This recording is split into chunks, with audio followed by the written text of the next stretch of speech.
Dear student, आज का हमारा टॉपिक है chemical shift and factors affecting chemical shift.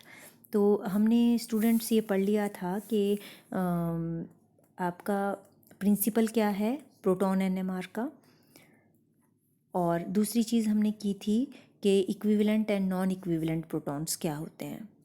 ठीक है, और हमने ये भी किया था कि जो प्रोटॉन एनएमआर में जो सिग्नल्स आते हैं वो आपके उतने नंबर ऑफ सिग्नल्स होते हैं जितने number of non equivalent protons हों। जैसे सपोज़ आपके पास, हमने ये कर लिया था कि अगर आपके पास CH3 CH2 एंड OH है, तो यहाँ पे 3 तरह के प्रोटॉन हैं हमारे पास। एक तो आपके पास ये प्रोटॉन है जिसका इन्वायरमेंट अलग है, एक ये प्रोटॉन है, दो प्रोटॉन हैं ये जिनका इन्वायरमेंट अलग है, और ये इन दोनों के लिए ही ये दोनों ही कैसे हैं, ये दो तो इक्विवेलेंट हैं लेकिन विद रिस्पेक्ट टू ये और ये अलग अलग हैं। तो इसमें आपके 3 सिग्नल आएंगे A B एंड C।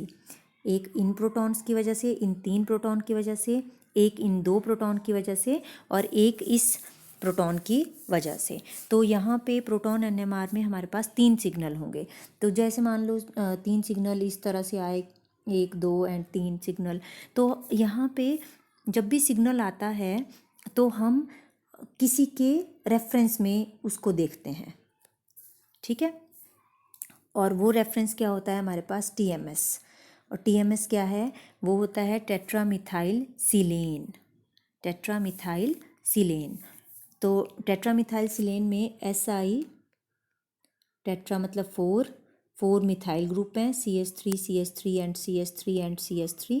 और इसमें जो प्रोटॉन्स हैं वो कितने हैं टोटल, 3 इसके, 3 इसके, 3 इसके और 3 इसके, मीन्स 12 प्रोटॉन्स हैं। टोटल कितने प्रोटॉन्स हैं टेट्रामिथाइल सिलेन में, 12 प्रोटॉन्स हैं। तो 12 प्रोटॉन्स का जो सिग्नल होता है ना, वो बहुत, मतलब उसकी इंटेंसिटी जो होती है वो बहुत ज़्यादा होती है, और वो आपकी एक पर्टिकुलर वैल्यू पे आती है। वो हम अभी आगे करेंगे जब हम स्केल करेंगे, क्योंकि इस स्केल में, जो ये स्केल है, इसके एक कॉर्नर पे TMS रहता है। तो अब इसके विद रिस्पेक्ट, इस TMS के विद रिस्पेक्ट हम देखेंगे कि जो पर्टिकुलर सिग्नल है वो इसकी तरफ को शिफ्ट हो रहा है या अवे फ्रॉम दिस TMS जा रहा है। ठीक है, तो यहाँ पे मेरा कहने का मतलब ये है कि जब भी आपके पास कोई सिग्नल आता है तो वो इस TMS, टेट्रामिथाइल सिलेन को रेफरेंस मानते हैं हम, और इस रेफरेंस से, मतलब एक सिग्नल इसका भी होगा, इसके प्रोटॉन्स का भी होगा। तो इसके प्रोटॉन का सिग्नल यहाँ पे आ गया है। अब हम ये देखेंगे कि इसके विद रिस्पेक्ट अगर उस पर्टिकुलर जिसका हमने सिग्नल यहाँ पे लिया था, अगर इस प्रोटॉन को आप शील्ड कर दें या इसको डी शील्ड कर दें। और शील्डिंग और डी शील्डिंग कैसे हो सकती है, अगर आप शील्डिंग करते हैं, जैसे देखिए अगर किसी को किसी चीज़ से ढक दिया जाए तो वो शील्डिंग हो जाएगी ना। अगर इस प्रोटॉन को हम किसी चीज़ से ढक दें तो वो शील्डिंग हो गई। तो शील्डिंग हुई तो ये ढकता कौन है इस प्रोटॉन को, जो इसके नेबरिंग इलेक्ट्रॉन्स होते हैं। मतलब इस प्रोटॉन को इसके बॉन्डेड इलेक्ट्रॉन्स जो हैं वो शील्ड कर देते हैं। अब अगर ये इलेक्ट्रॉन्स जो हैं इसके नज़दीक हैं तो ज़्यादा शील्ड करेंगे, अगर इससे अवे चले जाएंगे तो डी शील्ड कर देंगे इसको, है ना। There are different methods of shielding and deshielding. तो अगर ये शील्ड हो रहा है प्रोटॉन, तो ये जो मैग्नेटिक फील्ड में इसको रखा जाता है तो उस मैग्नेटिक फील्ड को ये कम एक्सपीरियंस करता है। नेचुरली ये शील्ड हो गया है, अब जो मैग्नेटिक फील्ड इसने एक्सपीरियंस करनी थी उससे कम ये एक्सपीरियंस करता है। तो बी इफ़ेक्टिव जो है वो it is less than B not. ठीक है, जो बी इफ़ेक्टिव क्या हुई, हमने किया था कि बी इफ़ेक्टिव वो है जिसमें कि जो कि आपकी एक्सपीरियंस कर रहा है प्रोटॉन। तो जब ये कम करता है और शील्डिंग हो जाती है तो उसकी वजह से इसका जो सिग्नल है, शील्डिंग की वजह से इसका सिग्नल जो है वो अप फील्ड चला जाता है, मतलब टूवर्ड्स TMS जाता है। अप फील्ड का मतलब क्या होता है, TMS की तरफ जाता है। ठीक है, मतलब इसको अप फील्ड मतलब और इसको मैग्नेटिक फील्ड देनी पड़ेगी ताकि फ्लिपिंग ऑफ द प्रोटॉन हो जाए। तो हमने ये प्रिंसिपल कर लिया है, अब इसको मैं बार बार यहाँ पे डिस्कस नहीं करूँगी। ठीक है, कि फ्लिपिंग के कारण ही सिग्नल आता है यहाँ पे। तो आई होप आपको ये चीज़ तो क्लियर हो गई होगी कि हमने किया क्या इसमें, कि हमने किसी के रेफरेंस में जो है वो शिफ्ट किया है। तो केमिकल शिफ्ट क्या होती है? The shift in the position of proton and MR signal as a मतलब as a consequence of shielding and deshielding. तो ये शिफ्ट क्यों हुआ? अभी हमने किया ना कि शिफ्ट तो हुआ, ये सिग्नल यहाँ आना था, इसकी जगह ये कहाँ आ रहा है? यहाँ आ रहा है ना, यहाँ आया ये सिग्नल सपोज, है ना। तो ये किस वजह से आया? या तो शील्डिंग हुई होगी या डी शील्डिंग हुई, या ये वाला यहाँ आना चाहिए था सिग्नल लेकिन आया यहाँ पे। ठीक है, तो एक केस में ये अप फील्ड जाता है और एक केस में ये डाउन फील्ड जाता है। अप फील्ड और डाउन फील्ड क्या होता है ये अभी हम करेंगे। ठीक है, और इसको किसी रेफरेंस के उसमें हम लेते हैं। तो हमने क्या किया? The shift in the position of proton and MR signal as a consequence of shielding और deshielding of the proton by the circulation of electron in chemical bond. तो मैंने बोला कि शील्डिंग और डी शील्डिंग किसकी वजह से होगी? Bye the circulation of the electron in the chemical bond. और इसको हम रिलेटिव टू टीएमएस सिग्नल लेते हैं। तो टीएमएस मतलब टेट्रामिथाइल सिलेन के रेफरेंस में इसको हम इसके रिलेटिव हम इसको लेते हैं। तो नेक्स्ट इज़ कि केमिकल शिफ्ट को वैसे तो हर्ट्स में एक्सप्रेस किया जाता है, बट जो हमारा पीएमआर स्पेक्ट्रोमीटर होता है ना, हमने किया था ना इंस्ट्रूमेंट भी। तो पीएमआर का इंस्ट्रूमेंट कैसे होता है? तो इंस्ट्रूमेंट में इसकी जो स्ट्रेंथ होती है इंस्ट्रूमेंट की, मतलब उसकी डिफरेंट रेडियो फ्रिक्वेंसीज हो सकती हैं स्पेक्ट्रोमीटर की, पीएमआर स्पेक्ट्रोमीटर की। वो 40 मेगाहर्ट्ज़ का भी हो सकता है, 40 मेगाहर्ट्ज़ का भी हो सकता है, 60 मेगाहर्ट्ज़ का भी हो सकता है, या 100 मेगाहर्ट्ज़ का भी हो सकता है। तो जब इसकी रेडियो फ्रिक्वेंसी डिफरेंट है, मतलब 100 वाला तो ज़्यादा स्ट्रॉन्ग ही होगा ना, ज़्यादा स्ट्रॉन्ग स्पेक्ट्रोमीटर कौन होगा? 100 वाला। तो 100 मेगाहर्ट्ज़ का ज़्यादा स्ट्रॉन्ग है, तो 100 पे अगर 100 पे उसकी हम लेते हैं, 100 मेगाहर्ट्ज़ पे इंस्ट्रूमेंट पे अगर हम सिग्नल लेते हैं तो वो थोड़ा किसी और पोजीशन पे हमें दिखेगा, और अगर हम 40 वाले पे लेते हैं तो किसी और पोजीशन पे हमें दिखेगा। ठीक है, तो इस चीज़ को मतलब ख़त्म करने के लिए हम लोग क्या करते हैं कि इसको हर्ट्ज़ में ना लेके किस में करते हैं हम, ताकि पार्ट्स पर मिलियन में हम इसके स्केल को सेट करते हैं। मतलब हर्ट्स, वैसे तो हर्ट्स में एक्सप्रेस किया जाता है केमिकल शिफ्ट को, लेकिन हम इसको किस में लेंगे? पार्ट्स पर मिलियन में। और इसकी जो radio frequencies of the instrument है ताकि वो कैंसिल हो सके। ठीक है, जैसे फॉर एग्जांपल मैं अगली स्लाइड में इसमें बताऊंगी आपको। जैसे यहाँ पे ये देखिए कि अगर आपका सिग्नल, कोई भी सिग्नल है, यहाँ पे 100 हर्ट्ज़ पे आ रहा है, ये सपोज 100 हर्ट्ज़ है। ठीक है, और यहाँ पे आपका सिग्नल आ गया है।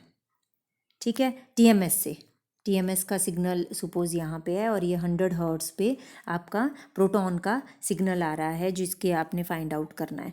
तो और जो इंस्ट्रूमेंट यूज़ हो रहा है वो 60 मेगाहर्ट्ज़ का है। कितने मेगाहर्ट्ज़ का है? 60 मेगाहर्ट्ज़ का है। तो इसको हम पार्ट्स पर मिलियन में चेंज कर देंगे, और उसके लिए क्या फार्मूला होता है कि दिस इज़ द, जो 100 है, this is the observed frequency. मतलब 100 पे आया ना, तो this is the observed frequency multiplied by, क्योंकि पार्ट्स पर मिलियन में है तो मल्टीप्लाई करते हैं इसको 10⁻⁶ से, और डिवाइड करते हैं the radio frequency of the instrument in hertz. अब हमने बोला ना 60 मेगाहर्ट्ज़ का है ये, तो 60 मेगाहर्ट्ज़ का है, तो 60 मेगाहर्ट्ज़ को अगर हर्ट्स में कन्वर्ट करना हो तो 16 × 10⁻10 हो गया, 16 × 10⁻10 हर्ट्स। तो ये चीज़ें जो हैं वो आपकी क्या हो गई? ये कैंसिल हो गया, और आपके पास किस में आया? जो हर्ट्स और हर्ट्स कैंसिल हो जाएगा ना, फिर ये भी हर्ट्स में था, ये हर्ट्स में था, ये कैंसिल हो गया। सिर्फ आपका 10⁻6 में, मतलब पार्ट्स पर मिलियन में ये रह जाता है। तो 1.66 पे ये सिग्नल आ जाएगा पार्ट्स पर मिलियन में। मीन्स अगर आप 60 मेगाहर्ट्ज़ का इंस्ट्रूमेंट यूज़ करते हैं और सिग्नल आपका 100 हर्ट्ज़ पे आता है, इट मीन्स वो स्केल पे कहाँ दिखेगा, 1.66 पार्ट्स पर मिलियन पे आपको वो सिग्नल दिखाई देगा। और अगर आपने इंस्ट्रूमेंट ज़्यादा उसका रेडियो फ्रिक्वेंसी का लिया है, जैसे मान लो 100 का लिया है, तो वो आपको 100 पे ऑब्जर्व नहीं होगा। यहाँ पे अगर आपने इंस्ट्रूमेंट की जो है रेडियो फ्रिक्वेंसी बढ़ा दी, तो देखिए ये आपको डाउन फील्ड मतलब 166.6 हर्ट्ज़ पे मिलेगा ये सिग्नल। पहले जो 100 पे मिल रहा था ना, अब कहाँ मिलेगा, यहाँ पे मिलेगा। सपोज़ ये टीएमएस है और ये मिलेगा आपको, पहले 100 पे मिल रहा था, अब ये 166.6 हर्ट्ज़ पे मिलेगा। तो 166.6 हर्ट्ज़ और 100 हर्ट्ज़, अब इन दोनों की इंस्ट्रूमेंट की रेडियो फ्रिक्वेंसीज अलग अलग हैं और इन दोनों का जो वैल्यू आती है पार्ट्स पर मिलियन में वो सेम आती है। ये देखिए आप यहाँ पे ऑब्जर्व्ड फ्रीक्वेंसी थी 166.6 इंटू 10⁻⁶ कर देंगे पार्ट्स पर मिलियन में कन्वर्ट करने के लिए। और अब हमने 100 मेगाहर्ट्ज़ का इंस्ट्रूमेंट यूज़ किया, यहाँ हमने 60 मेगाहर्ट्ज़ का यूज़ किया था, तो आपके पास वैल्यू आ जाती है 1.66 पार्ट्स पर मिलियन बोथ केसेस में। तो इंस्ट्रूमेंट की स्ट्रेंथ के ऊपर डिपेंड करता है कि आपका सिग्नल जो है वो कहाँ आना था, अगर वो हर्ट्ज़ में होता। अब ये हर्ट्ज़ में अगर हम नहीं लेंगे, पार्ट्स पर मिलियन में लेंगे, तो आपका सिग्नल एक ही जगह पे आएगा पार्ट्स पर मिलियन में, अगर आप इसको लेते हैं तो इसके बाद हमारे पास आता है कि केमिकल शिफ्ट को रिप्रेजेंट करने के लिए हमारे पास 2 स्केल होते हैं, है ना, स्केल होते हैं 2। एक होता है आपका डेल्टा स्केल और एक होता है आपका टाउ स्केल। कौन कौन से स्केल होते हैं, एक डेल्टा एंड एक tau, delta scale and tau scale. और जो डेल्टा स्केल है वो जो हमने पीछे अभी भी किया कि इसके लिए आपको क्या फार्मूला लगाते हैं, मतलब observed shift in hertz, parts पर मिलियन में आता है ना, पार्ट्स पर मिलियन में निकालना है आपको। Observed shift in hertz 10⁻⁶, radio frequency used in the spectrometer in hertz, क्योंकि वो मेगा हर्ट्ज़ में होती है तो हर्ट्ज़ में। सपोज़ आपका डेल्टा जो है 1.66 पार्ट्स पर मिलियन पे आया, जैसे हमने पिछला एग्जांपल लिया, ठीक है। तो टाउ स्केल अगर उसका होगा, जैसे सपोज़ यहाँ पे ये देखिए डेल्टा स्केल दिया हुआ है और ये टाउ स्केल है, ठीक है। अगर आपने डेल्टा स्केल पे ये यहाँ पे आया सिग्नल 1.66 पे पार्ट्स पर मिलियन पे आया अगर आपका, तो वो टाउ कितने पे आएगा, टाउ आएगा 10 माइनस डेल्टा पे।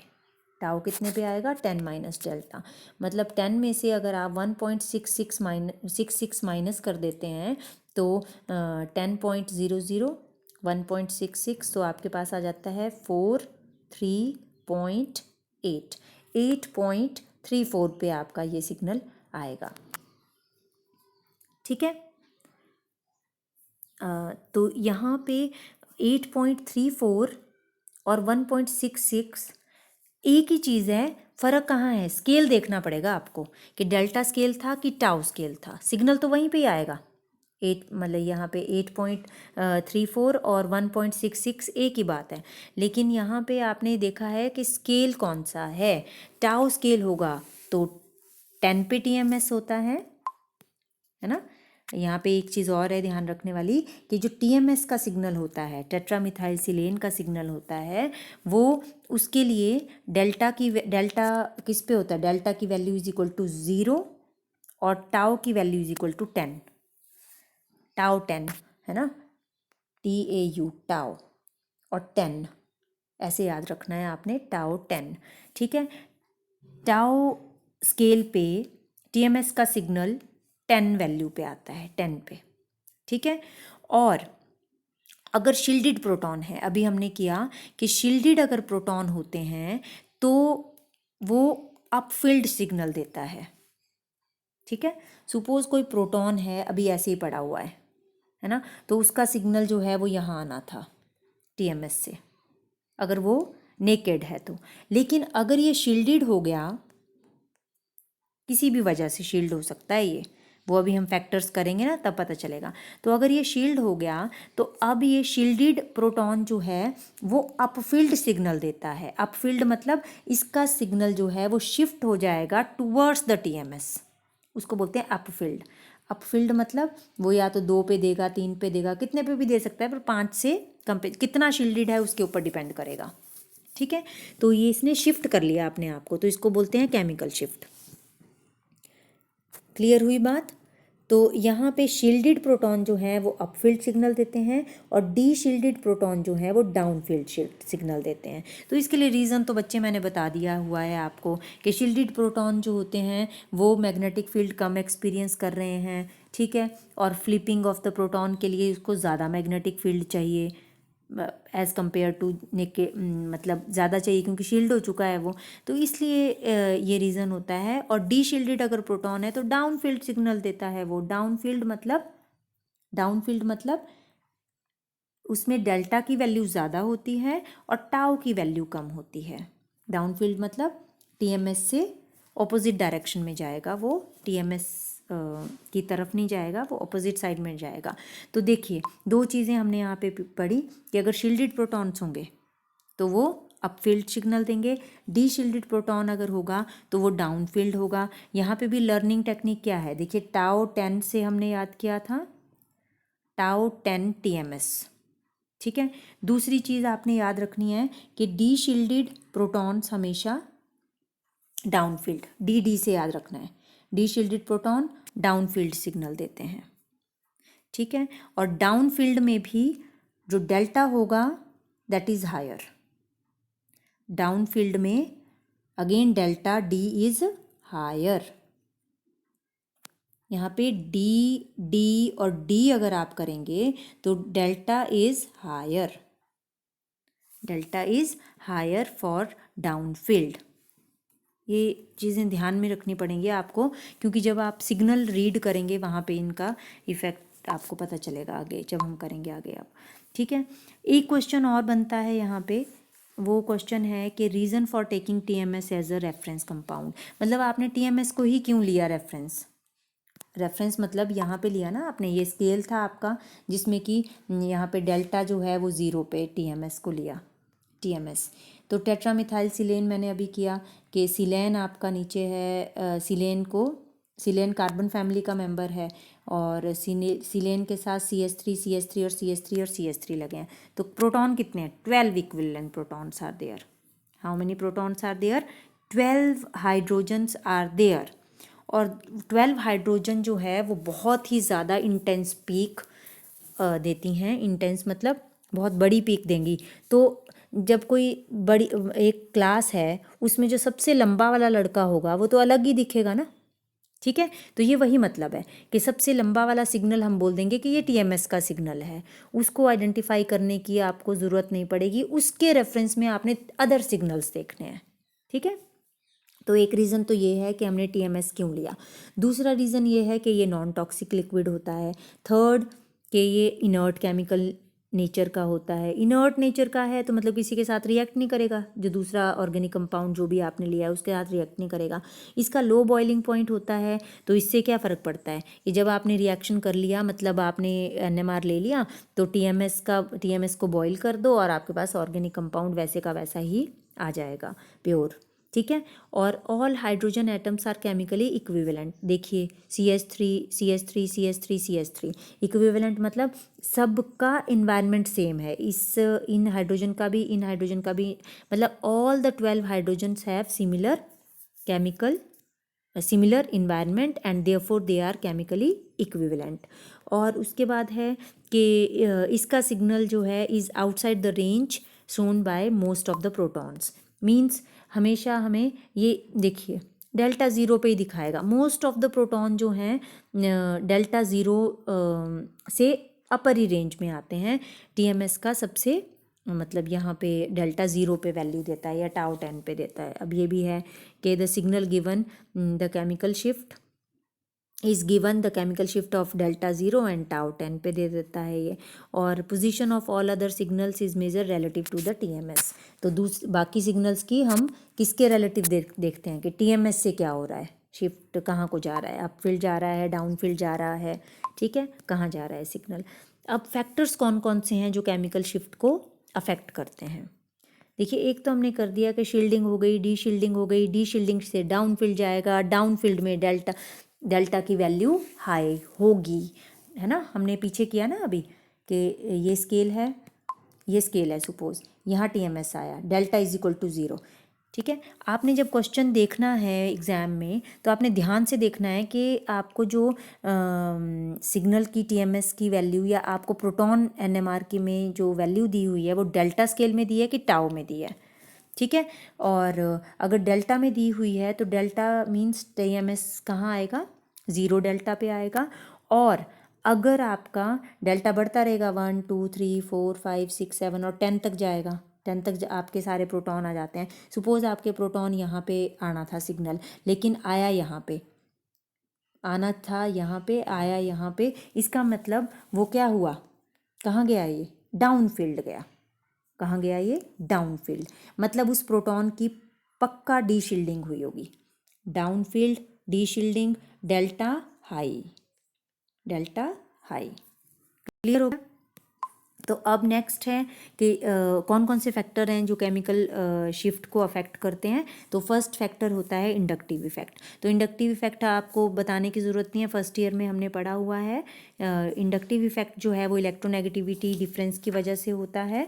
कार्बन और जैसे मान लो ये है, यहाँ पे आयोडीन लग गया, ब्रोमीन लग गया, क्लोरीन और फ्लोरीन लग गया, तो इलेक्ट्रोनेगेटिविटी फ्लोरीन की सबसे ज़्यादा होती है।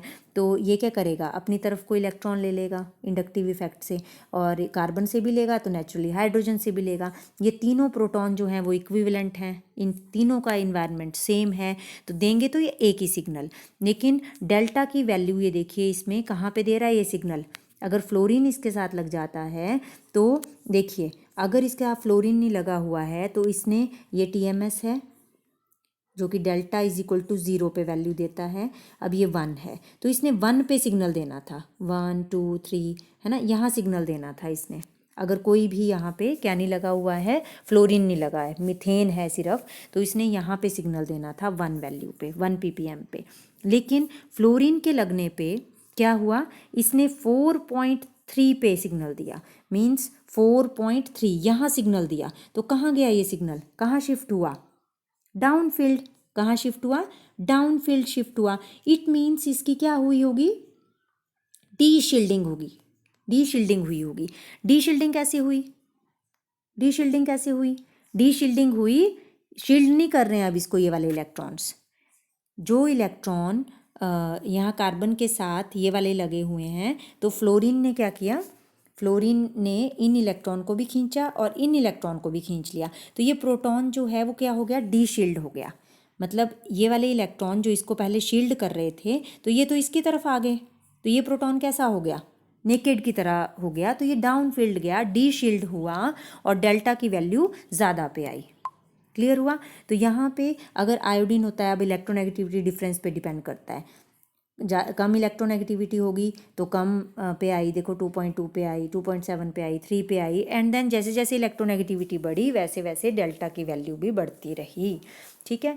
दूसरा फैक्टर होता है कि मतलब इंडक्टिव इफेक्ट में कि अगर आपकी क्लोरीन बढ़ा दो, जैसे अगर पहले एक ही क्लोरीन लगा था तो आपके पास कहाँ पे आ रहा था, डेल्टा की वैल्यू 3.1 पे आ रही थी, लेकिन 2 क्लोरीन बढ़ा दो तो कितने पे आई, 5.2 ppm पे आ गई। फिर 3 क्लोरीन बढ़ा दिए तो कितने पे आई, 7.3। मतलब डाउन फील्ड होता रहा वो, क्योंकि ये क्या होता रहा, प्रोटॉन डी शील्ड होता रहा, ठीक है।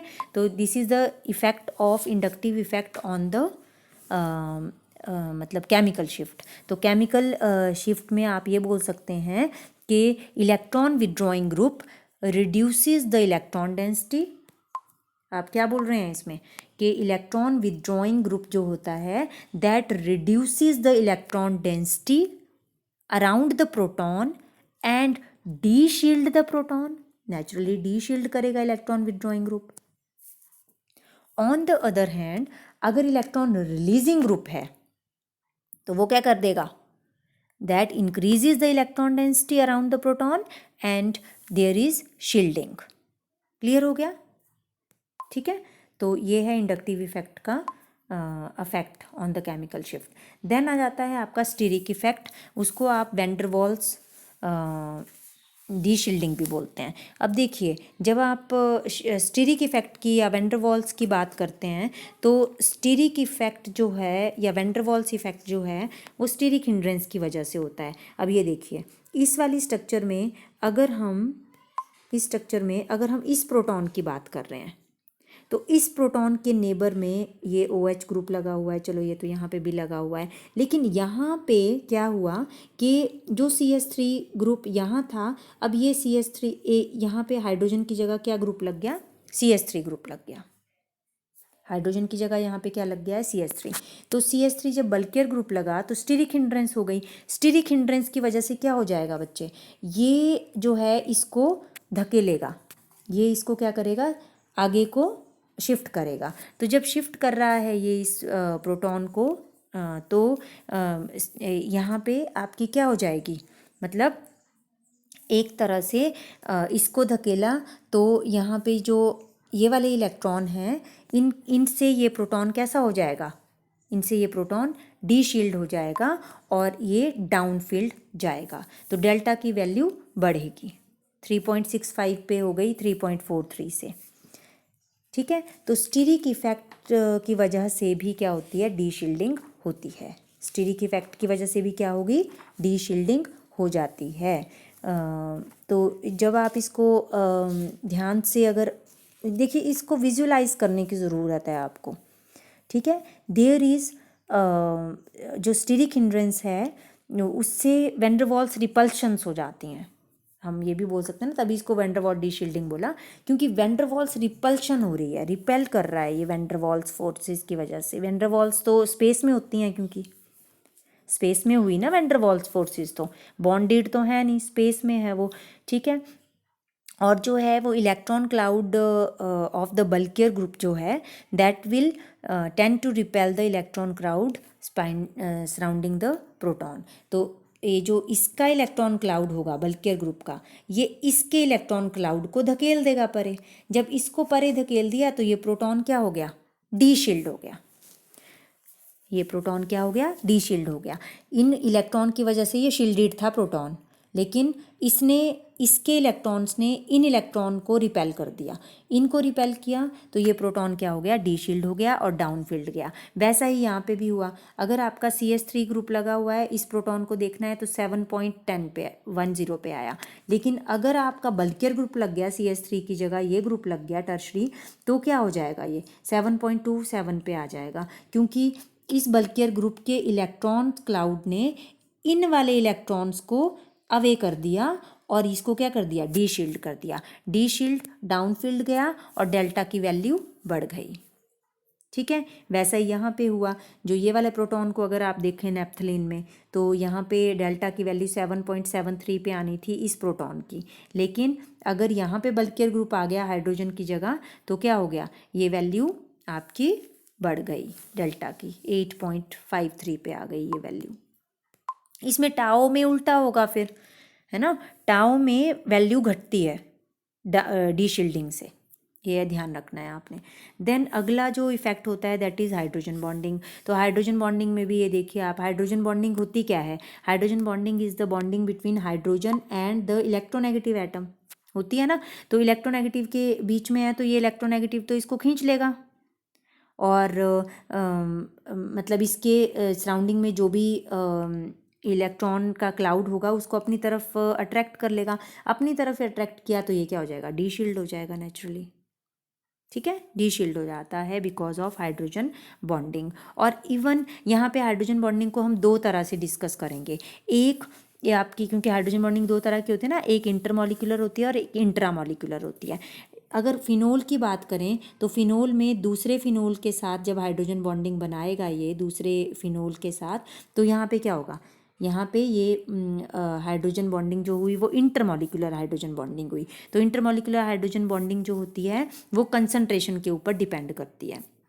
मीन्स अगर आप 1% सॉल्यूशन है, 2% सॉल्यूशन है, 5% है, 10% है, 100% है, तो आपकी because of intermolecular hydrogen bonding there is down, मतलब शिफ्ट होता रहेगा, डाउन फील्ड चला जाएगा। सिग्नल आपका 100% के लिए देखिए बहुत ज़्यादा चला गया। अगर आपने प्योर लिया हुआ है ना ये फिनोल, ठीक है, तो डाउन फील्ड जाएगा, क्योंकि प्योर में नंबर ऑफ मॉलिक्यूल्स ऑफ ये बढ़ जाएंगे आपके, ठीक है। और सॉल्यूशन कैसा है, ये CdCl3 में है। CdCl3 में है तो इट मीन्स अगर वाटर में होता तब भी हाइड्रोजन बॉन्डिंग होती, लेकिन ये ऑर्गेनिक सॉल्वेंट है जिसमें कि हाइड्रोजन है ही नहीं, तो हाइड्रोजन बॉन्डिंग सिर्फ इसी फिनोल के बीच में है।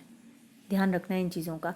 यहाँ पे भी डाइमर ऑफ एसिटिक एसिड है तो देखिए हाइड्रोजन बॉन्डिंग बड़ी, डी शील्ड हो जाता है प्रोटॉन, तो हाइड्रोजन बॉन्डिंग की वजह से भी डी शील्डिंग होती है। और यहाँ पे ये वाला एग्जाम्पल जो मैंने लिया है, ये कौन सा एग्जाम्पल है, ये है आपका इंट्रामोलिकुलर हाइड्रोजन बॉन्डिंग का। जैसे सपोज ये एक मॉलिक्यूल है कोई भी जिसकी ये कीटो फॉर्म है, अगर ये वाला जो प्रोटॉन था जो कीटो फॉर्म में है वो आपका 3.61 पे दे रहा था, लेकिन जब इसकी इनोल फॉर्म आई, मतलब ये वाला हाइड्रोजन एक शिफ्ट होके यहाँ चला गया और यहाँ डबल बॉन्ड आ गया, ये देखिए इनोल फॉर्म, तो यहाँ पे इसने क्या किया, इंट्रामोलिकुलर हाइड्रोजन बॉन्डिंग बनाई, जिसकी वजह से जो प्रोटॉन है वो बहुत ज़्यादा डाउन फील्ड चला जाता है। डेल्टा वैल्यू बहुत ही ज़्यादा इसकी ज़्यादा हो जाती है और ये डाउन फील्ड चला जाता है, ठीक है। तो एक हाइड्रोजन बॉन्डिंग का हुआ। एक इसमें फैक्टर होता है एन आइसोट्रॉपिक इफेक्ट। तो एन आइसोट्रॉपिक का मतलब ही पता क्या होता है, uneven magnetic field in space. देखिए मैग्नेटिक फील्ड प्रोटॉन है या कोई भी मॉलिक्यूल है, उसको हमने मैग्नेटिक फील्ड में रखा है, B0 या H0 कुछ भी हम लिख सकते हैं, ठीक है।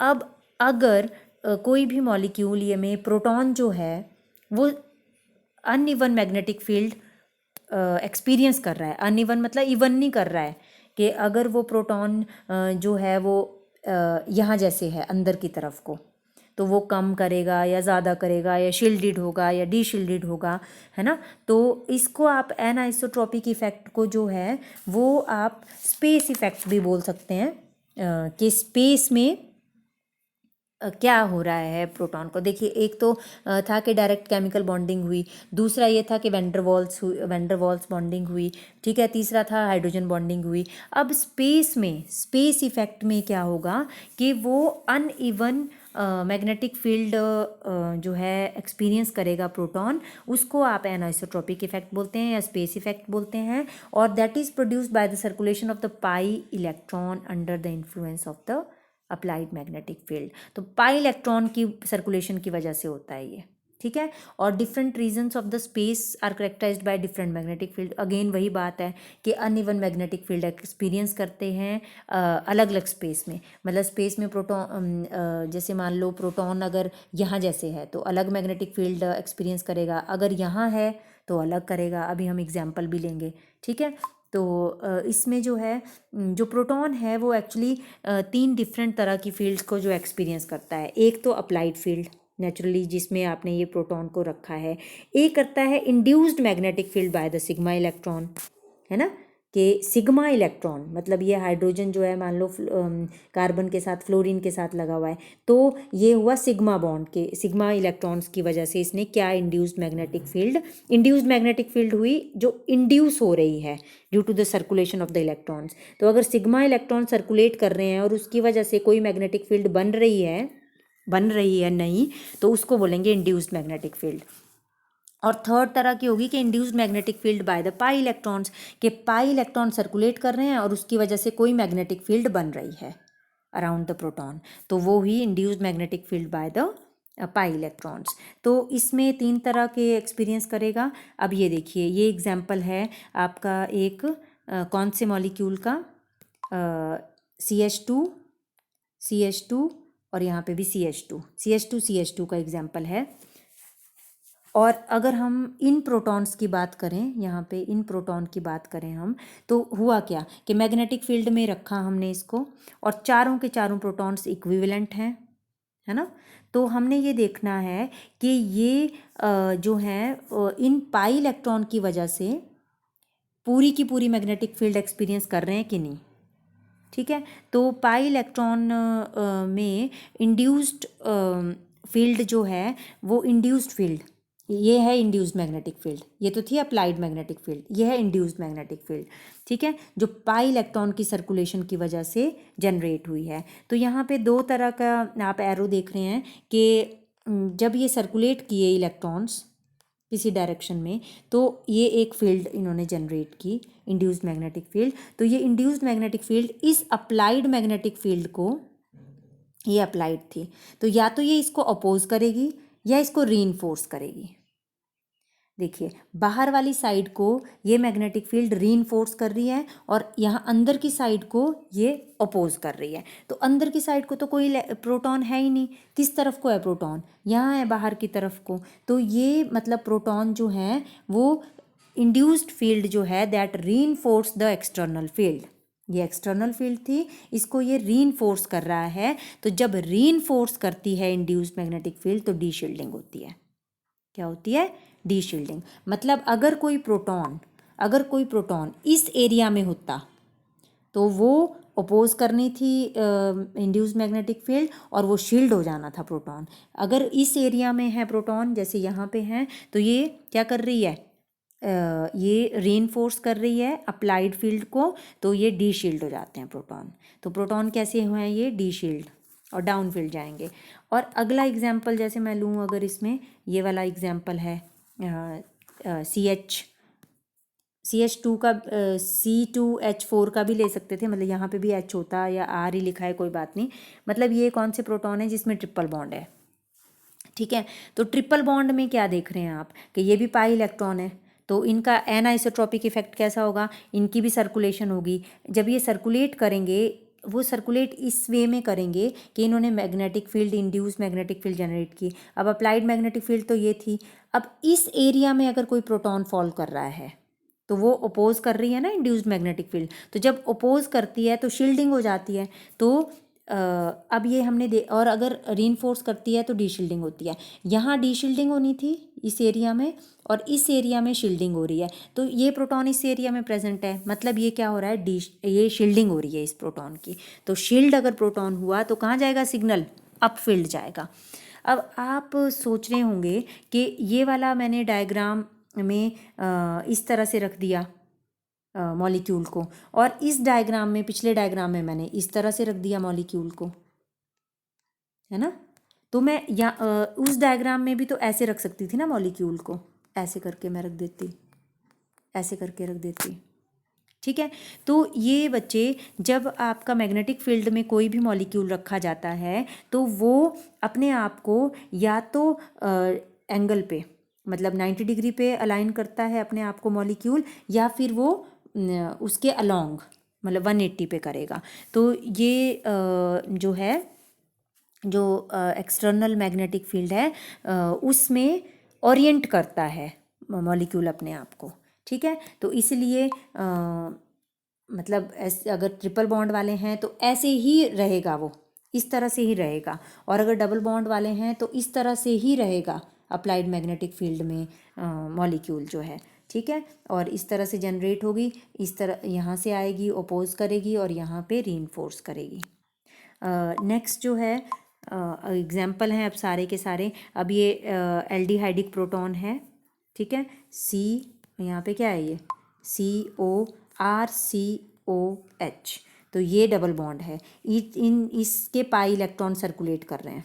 जब ये सर्कुलेट करेंगे तो इंड्यूस्ड मैग्नेटिक फील्ड जनरेट होगी, एनाइसोट्रॉपिक इफेक्ट होगा, ठीक है, एनाइसोट्रॉपिक इफेक्ट होगा। और इस प्रोटॉन को ये क्या करेंगे, अब इस प्रोटॉन ने, इस मॉलिक्यूल ने अपने आप को ऐसे अलाइन किया हुआ है कि ये ऑपोजिट साइड पे नहीं जा रहे हैं, ये रीइंफोर्स साइड पे जा रहे हैं। तो रीइंफोर्स से डी शील्डिंग होती है, रीइंफोर्स साइड पे डी शील्डिंग हो जाती है प्रोटॉन की।